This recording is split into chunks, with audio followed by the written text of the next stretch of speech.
Hello students, I am Seema Kushwaha from Bharti group of college. आज हम पढ़ेंगे थर्मोडायनेमिक एनर्जी इक्वेशन, ऊष्मागतिक ऊर्जा समीकरण, change in internal energy of an ideal and van der Waals gas, आदर्श gas तथा वॉन डेर वाल्स गैस के लिए आंतरिक ऊर्जा में परिवर्तन। इसे ही थर्मोडायनेमिक एनर्जी इक्वेशन कहते हैं। From first and second law of thermodynamic, ऊष्मागतिकी के प्रथम व द्वितीय नियम से डी क्यू इक्वल टू होता है D U plus P D V. तो D Q equal to T D S हम पढ़ चुके हैं उस थर्मोडायनेमिक के फर्स्ट एंड सेकेंड लॉ से। तो यहाँ पर हम डी क्यू की वैल्यू रखेंगे तो ये हो जाएगा T D S D U plus P D V. अब हम डी यू की वैल्यू निकालेंगे तो T D S minus P D V इधर आ जाएगा, तो T D S minus P D V. Therefore an isothermal changes del U upon del V T, समतापी परिवर्तन के लिए del U upon del V T equal to T del S upon del V T minus P. But from Maxwell second relation, लेकिन Maxwell की द्वितीय संबंध से होता है, मैक्सवेल सेकेंड रिलेशन से del S upon del V T equal to del P upon del T V हम पहले निकाल चुके हैं मैक्सवेल के चारों रिलेशन। तो मैक्सवेल के सेकेंड रिलेशन से del S upon del V T equal to del P upon del T V, इस वैल्यू को हम यहाँ पर रखेंगे तो ये हो जाएगा del U upon del V T equal to T del S upon del V T की वैल्यू रख दिए del P upon del T V minus P. इस तरह इक्वेशन आया del U upon del V T equal to T del P upon del T V minus P. इसे हम equation 1 लिखेंगे। The above expression 1 is called the energy equation. जो समीकरण 1 है उसको एनर्जी इक्वेशन कहते हैं, ऊर्जा समीकरण कहते हैं। It can be use to find the change in internal energy in case of system for which the equation of state is known. इसकी सहायता से उन निकायों की आंतरिक ऊर्जा में परिवर्तन ज्ञात किया जा सकता है जिनका अवस्था समीकरण ज्ञात होता है। फर्स्ट देखते हैं हम फॉर एन आइडियल गैस, आदर्श गैस के लिए the equation of the state for 1 mole of ideal gas is PV equal to होता है RT। 1 मोल आदर्श गैस के लिए अवस्था समीकरण होता है PV इक्वल टू RT। यहाँ पर से हम P की वैल्यू निकालेंगे तो ये हो जाएगा RT upon V। Del P upon del T V equal to हो जाएगा R अपॉन V। दोनों तरफ T का इंटू करेंगे तो ये हो जाएगा T del P upon del T V equal to RT upon V। तो इसे हम लिख सकते हैं RT अपॉन V को P, RT अपॉन V की वैल्यू P, तो RT अपॉन V की जगह हम लिख सकते हैं P।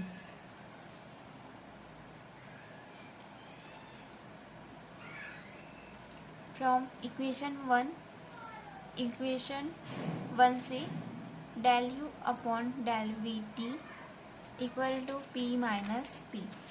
यहाँ पर इक्वेशन 1 था हमारा del U upon del V T equal to T del P upon del T V minus P.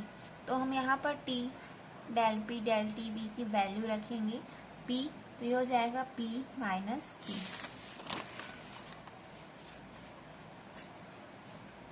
तो इक्वेशन 1 से del U upon del V T equal to P minus P equal to 0। इसे हम लिखेंगे equation 2। Thus the internal energy of an ideal gas at a constant temperature does not depend on its volume।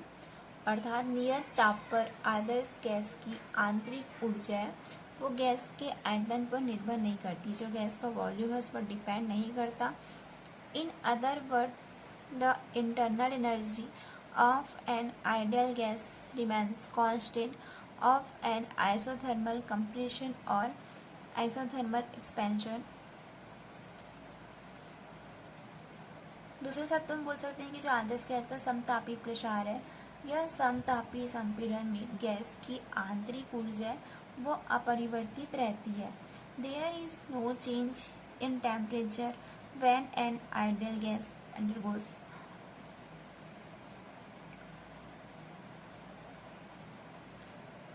अर्थात आदर्श gas का जो ताप है वो भी नहीं बदलता। And isothermal expansion or isothermal compression, this conclude that there are no force of interaction amongst the molecule and ideal gas.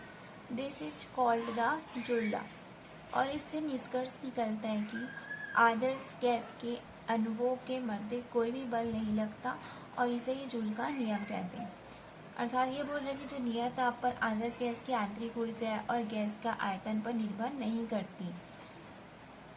या इसे हम और कह सकते हैं कि आदर्श गैस की समतापी प्रसार या समतापी संपीड़न में गैस की आंतरिक ऊर्जा है वो अपरिवर्तित रहती है। अर्थात जो गैस का ताप है वो चेंज नहीं होता, नहीं बदलता। इससे निष्कर्ष निकलता है कि आदर्श गैस के अणुओं के मध्य कोई भी बल नहीं कार्य करता और इसे ही जूल लॉ कहते हैं।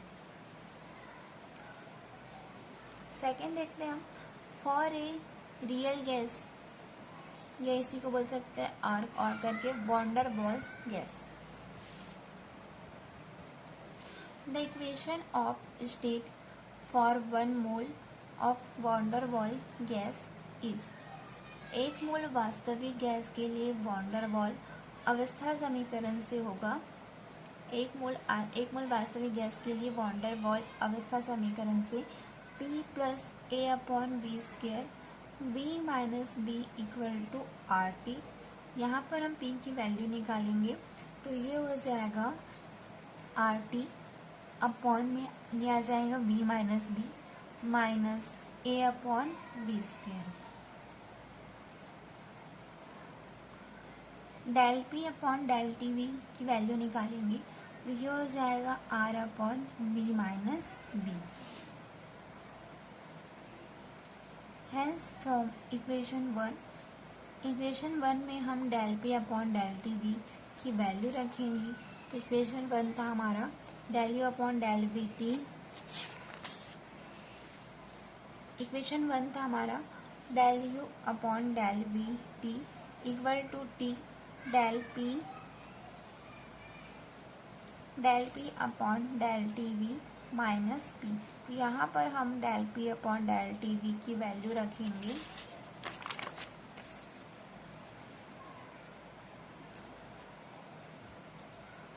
Del U upon del V T equal to T, यहाँ पर हम वैल्यू रख रहे हैं del P upon del T V की R upon B minus B minus P।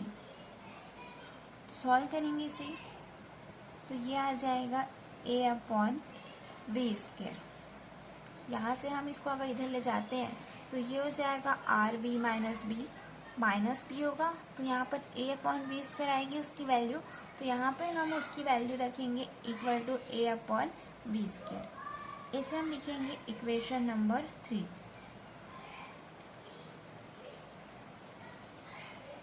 Since RT upon B minus B equal to minus P equal to RT upon B minus B minus P equal to होता है A upon V square. From van der Waals equation, van der Waals gas समीकरण से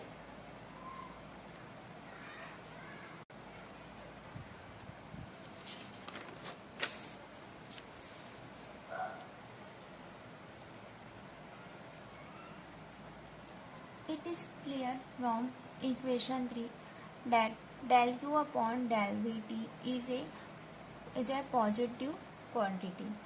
चूंकि जो del U upon del Vt है वो धनात्मक राशि है, पॉजिटिव क्वांटिटी है. Therefore, the internal energy of a real gas a constant temperature. अतः नियत ताप पर वास्तविक गैस की आंतरिक ऊर्जा में आयतन के साथ वृद्धि होती है. नियत ताप पर वास्तविक गैस की जो आंतरिक ऊर्जा है, आंतरिक ऊर्जा में आयतन के साथ वृद्धि होती है. Increase with an increase in volume. In other words, there are molecule force of interaction in a real gas. अर्थात वास्तविक गैस के अणुओं के मध्य आकर्षण बल लगता है. इसके अतिरिक्त स्पष्ट है कि गैस का विशिष्ट आयतन भी है वो कम होता है. It is also clear that at low specific volume V of the gas, जिससे कि जब गैस का विशिष्ट आयतन है V वो कम होता है, तो एकांक आयतन के लिए ऊर्जा परिवर्तन del U upon del Vt का मान अधिक होता है. The rate of change in internal energy del U upon del Vt is more and at high specific volume of gas. The rate of change of internal energy del U upon del Vt is less.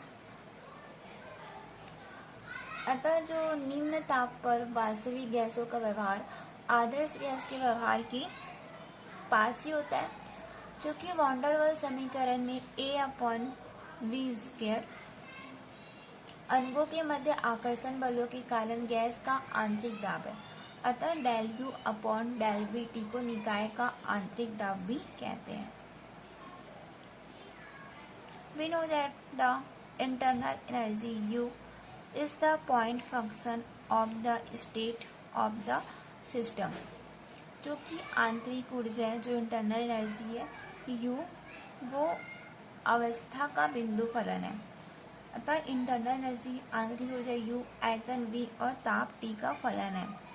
It is the function of variables B and T, hence U equal to U Vt. और इसे हम लिख सकते हैं U equal to U Vt. तो ये हो जाएगा du equal to del U upon del Vt dV plus del U upon del dV dt. du equal to यहाँ पर वैल्यू रखेंगे, del U upon del Vt की वैल्यू हो जाएगी A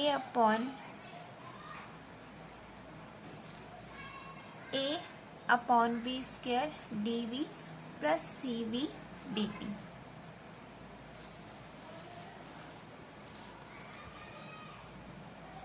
Hence, total internal energy of a real gas is obtained by integrating the above equation.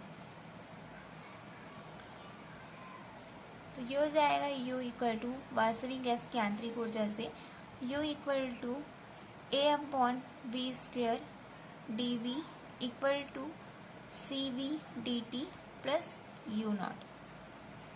A upon integration A upon V square dV plus CV dt plus U naught constant of integration, समाकलन नियतांक है U not यहाँ पे.